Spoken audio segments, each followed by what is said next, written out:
Hi, good evening. How's it going? I would like to talk to you tonight about the best version of you. What can that mean? Oh man, that can mean so many things. It's not what we think it is. You know, when we become the best version of ourselves, sometimes you are going to make more enemies than friends. And that alone is going to naturally purge your circle. Because, you know, people are going to naturally just kind of drift away if they're not right for you. Like, for example, when you quit, let's say you quit drinking, you sober up. Those same friends that you used to talk to all the time, they stopped talking to you because maybe all you had in common with them was drinking. Some of you that are watching this might know what I mean. But that's just an example. Like, you break a bad habit, start good habits, you become more invested in yourself, you look out for your needs more, and believe me, that is going to make your phone, your inboxes very quiet. It's a very peaceful life, though. I'm not gonna lie. It's very peaceful. But yeah, like, there are not tolerating what you used to tolerate. Because I might have mentioned this in other videos, but we were not put here to be someone's doormat, to be a pincushion. We were not meant to be miserable. God did not intend for us to be miserable. We're here to serve others, yes, but there is a way to read between those lines. We're here to serve others in a spiritual way. That doesn't mean that we have to sacrifice our needs to please them. That does not mean to be a people pleaser.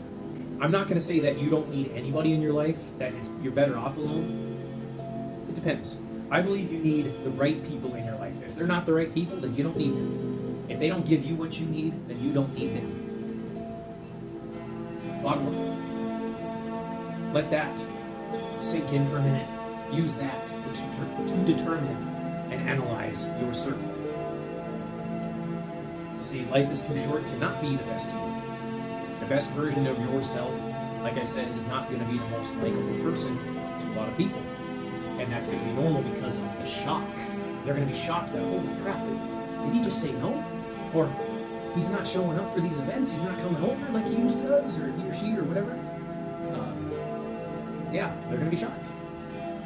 Or, you know, you put your foot down about something, you speak up about something you never spoke up about before.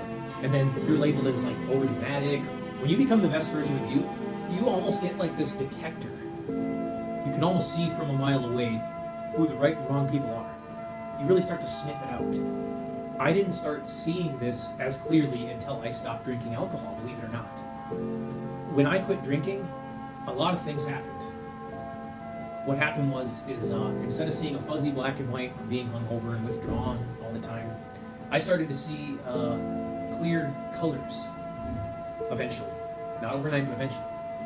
But the colors I would see weren't always pretty colors. There was clear, pretty colors and some clear, ugly colors, right?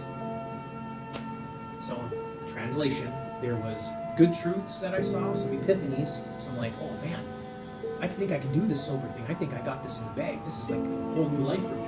And then there was the bad truths that I saw, the things that I had to face head on, the things that I couldn't try to drown out with alcohol or run away from. Nope, couldn't run away from it. I had to charge it head on. And sometimes it was a shock. Sometimes it was anxiety provoking. Sometimes it tempted me to drink again, like those other times. That's why I relapsed so many times, because I tried to face those demons head on, and then next thing you know, I relapsed. But this time around, I said, I can't keep doing the same thing over and over and expecting different results.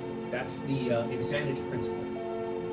I don't remember who said that, but yeah, that's how it went. Insanity is doing the same thing over and over and expecting different results. And that's what was happening every time I drank. It was like it was a hamster on a wheel thing. I thought good things were eventually going to happen. Oh, I'll have a good time this time. But no, it was more or less shame and embarrassment and regret because I was messaging people some inappropriate things, and you know, waking up with that regret combined with the hangover, it just got to the point where this wasn't worth it anymore. But yeah, eventually I started to see things a lot clearer. A lot of the things that people tried to teach us when we were younger, whoever it might have been, and you see it after you sober up, or you know, after you have this transformation, it's a night and day difference. You see right through it. Where you used to fall for it, it used to manipulate you, and we would fall for it hook, line, and sinker. Now it's like, ha ha ha, you're funny. You know, that's the comparison. I used to fall for these things hook, line, and sinker, like these beliefs, these principles, these systems, whatever that was trying to brainwash me all the time. When it comes to your personal time, that's where you have more freedom, of course. And you don't have to give your personal time to anyone that doesn't deserve it. To them, that's a privilege, not a right. Becoming the best version of you is not always going to be a popular thing to say. But trust me, it is going to be the best thing you can do for yourself in the long run. It's the ones that support you, that believe in you, that see where you're coming from, that respect what you stand for, those are the ones you keep close. Those are the ones you focus on. Yes, just remember, the best you is in there somewhere. And don't be afraid to bring that person out. Thank you. Good night.